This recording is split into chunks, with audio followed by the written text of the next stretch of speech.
नमस्ते प्यारे भैया बहनों। आज के इस वीडियो में हम संख्या पद्धति के अंतर्गत संख्याओं के बारे में पढ़ेंगे। तो चलिए वीडियो को स्टार्ट करते हैं कि संख्याएं कौन कौन से प्रकार की होती है और उनकी परिभाषाएं क्या है। तो सबसे पहले अपन देखते हैं प्राकृतिक संख्या। नंबर 1 पर प्राकृतिक संख्याएं क्या होती है और इसके उदाहरण को अपन समझेंगे।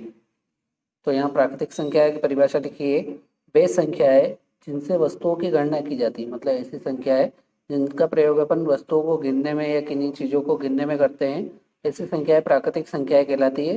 और इनका जो पूरा समुच्चय रहता है, तो पूरा जो सेट रहता है उसको कैपिटल एन से प्रदर्शित करते हैं। तो वो देखा होगा आपने, जब भी आपको कोई चीज़ को गिनने का लिए बोला जाए तो आप गिनना कहाँ से शुरू करेंगे? एक से ही करेंगे।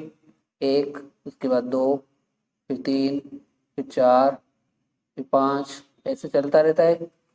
तो इसका जो ये समुच्चय कहलाता है, पूरा जो समूह रहता है उसको कैपिटल एन से प्रदर्शित करते हैं। और इसकी शुरुआत जो होती है वो एक से होती है। मतलब ऐसा समूह जिनका उपयोग वस्तुओं को गिनने के लिए किया जाता है, ऐसा समूह क्या कहलाता है? ऐसी संख्या प्राकृतिक संख्या कहलाती है। अब इसमें समझने वाली बात यह है, एक फैक्टर दे रखा है पहले नंबर पर कि शून्य को प्राकृतिक संख्या नहीं माना जाता है। ये याद रखना है आपको। क्यों नहीं माना जाता है? क्योंकि हम संख्या, जैसे आपको कोई भी वस्तुओं को गिनना है तो आप एक से शुरू करेंगे, ऐसा तो नहीं कि जीरो गिनेंगे सबसे पहले। इसलिए शून्य को प्राकृतिक संख्या नहीं माना जाता है। तो ये इसका कारण है। दूसरा इसमें फैक्टर दे रखा है कि जितनी भी प्राकृतिक संख्या रहती है वो सारी धनात्मक रहती है। तो इसका ये आप ध्यान रखना कि कभी ऑब्जेक्टिव में पूछ ले क्या सभी प्राकृतिक संख्याएं सदैव धनात्मक होती है, तो बिल्कुल राइट हो जाएगा। तो ये जितनी भी प्राकृतिक संख्या होती है वो हमेशा धनात्मक रहती है। तो ये अपनी पहली प्राकृतिक संख्या हो गई। दूसरी परिभाषा संख्या के अंतर्गत पूर्ण संख्या है। अब पूर्ण संख्याएं क्या होती है इसकी परिभाषा देख लेते हैं। ये कह रहा है कि यदि प्राकृतिक संख्याओं में, प्राकृतिक संख्या मतलब एक, दो, तीन, चार, पाँच, डैश डैश डैश में शून्य को भी सम्मिलित कर लिया जाए, मतलब इसके समुच्चय में जीरो को भी जोड़ लिया जाए, तो उन संख्याओं को पूर्ण संख्या कहते हैं। मतलब ये जो समूह बनेगा प्राकृतिक संख्या के साथ में जीरो को भी जोड़ने पर, तो वो संख्या कौन सी हो जाएगी? पूर्ण संख्या हो जाएगी। इनके समुच्चय को डब्ल्यू से प्रदर्शित किया जाता है। डब्ल्यू से क्यों किया जाता है? क्योंकि होल संख्या को इंग्लिश में बोलते हैं, पूर्ण संख्या को अंग्रेजी में बोलते हैं होल नंबर, इसलिए इसको डब्ल्यू से प्रदर्शित किया जाता है। तो इसके अंतर्गत जीरो और प्राकृतिक संख्या की जितने भी संख्या है एक से लगाकर अनंत तक, और इसके अंदर जीरो भी जोड़ दिया, तो ये जो समुच्चय बन गया वो पूर्ण संख्या का बन गया। अब यहाँ एक फैक्ट बन रहा है कि शून्य जो है, जीरो, वो सबसे छोटी पूर्ण संख्या है। कभी ऑब्जेक्टिव में पूछ ले कि सबसे छोटी पूर्ण संख्या कौन सी है, तो शून्य है, जीरो। ये अपने को याद रखना है। अगली परिभाषा संख्याओं में वास्तविक संख्या।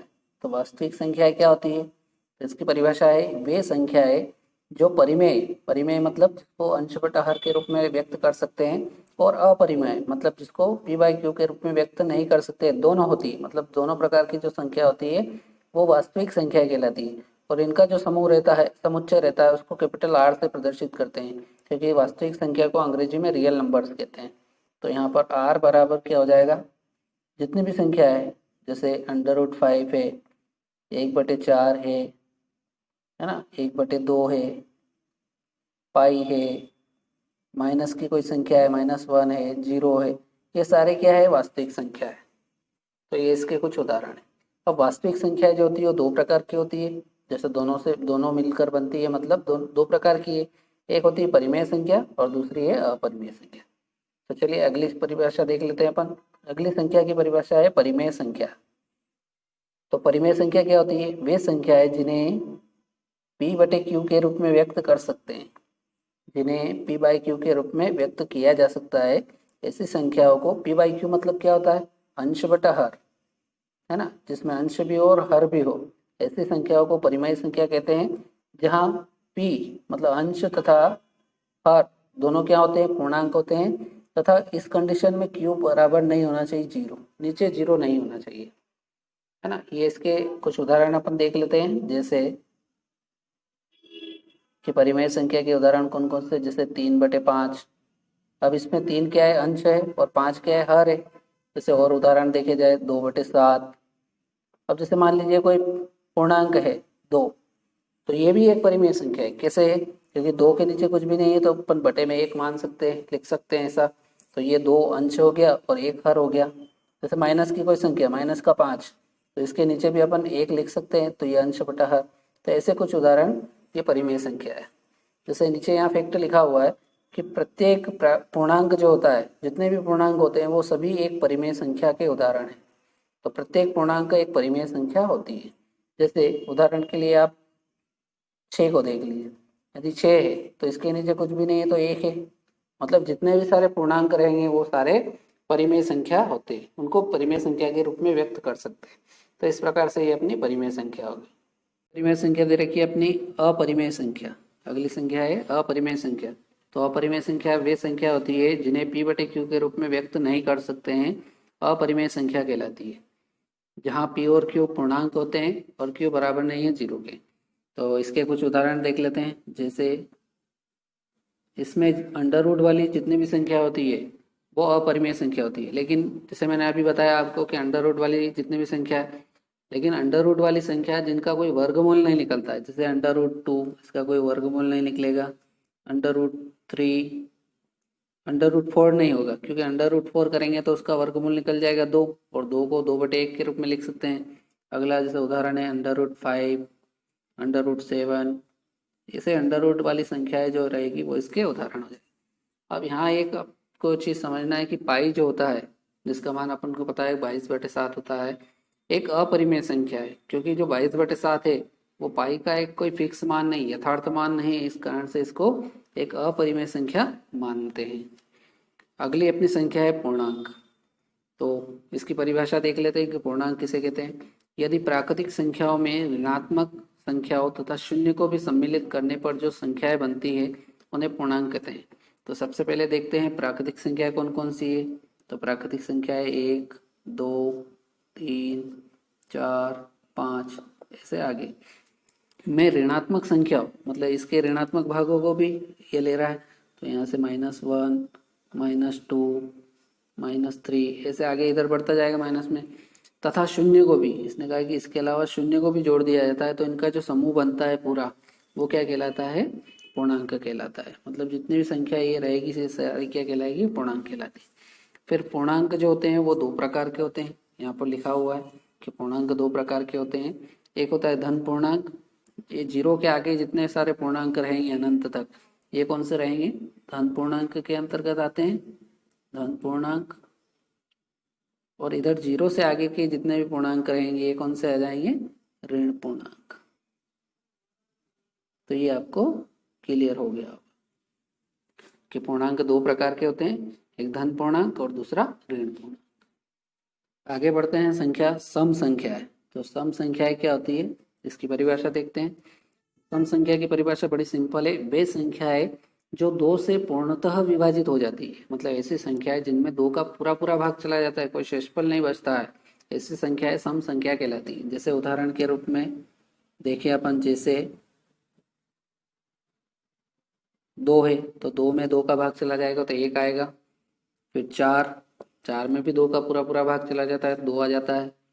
फिर 6 में भी 2 का पूरा पूरा भाग चला जाता है, 8 में भी चला जाता है, 10 में भी चला जाता है, मतलब कुछ भी शेषफल नहीं बचता है, ऐसी संख्याएं सम संख्या कहलाती है। अब मान लीजिए आपने को कोई एक उदाहरण दिया है, जैसे 32,816, और ये बोला कि अपने को ये चेक करना है कि ये संख्या सम संख्या है या विषम संख्या। तो सम संख्या के देखने के लिए अपने को पता होना चाहिए कि इसमें 2 का भाग जा रहा है कि नहीं जा रहा है। तो अपन ऐसा नहीं कि इसमें 2 का भाग देने चल जाए। तो इसको पहचानने के लिए यहाँ मैंने एक फैक्ट लिखा है कि प्रत्येक सम संख्या का इकाई अंक कौन सा रहेगा, ये 6 इकाई अंक। इकाई का अंक 0, 2, 4, 6, 8, इनमें से यदि कोई एक अंक है तो वो अपनी संख्या कौन सी हो जाएगी, सम संख्या होगी। तो यहाँ इकाई का अंक क्या है, 6 है, मतलब ये पूरी संख्या अपनी क्या है, सम संख्या है। इसको पहचानने का एक तरीका है। अगली संख्या है अपनी विषम संख्या है। तो विषम संख्या है सम संख्या की अपोजिट, वे संख्या है जो 2 से पूर्णतः विभाजित नहीं होती है, विषम संख्या कहलाती है। मतलब ऐसी संख्या जिसमें 2 का पूरा पूरा भाग नहीं जाता है, वे संख्याएं विषम संख्या कहलाती है। जैसे इसके उदाहरण देख लेते हैं। जैसे 1 है, इसमें भाग नहीं जाता है, 3 में भी 2 का भाग नहीं जाता है, 5 में भी जाता नहीं है, 7 में भी नहीं जाता है 2 का भाग, पूरा पूरा नहीं जाता है, 9 में भी नहीं जाता है, 11 में भी नहीं जाता है, तो ये सारे क्या हो जाएंगे, विषम संख्या के उदाहरण हो जाएंगे। अब इसी प्रकार से मान लीजिए, इसी को एक उदाहरण से समझते हैं कि 32, 911। अब ये देखना है कि ये संख्या सम संख्या है या विषम संख्या।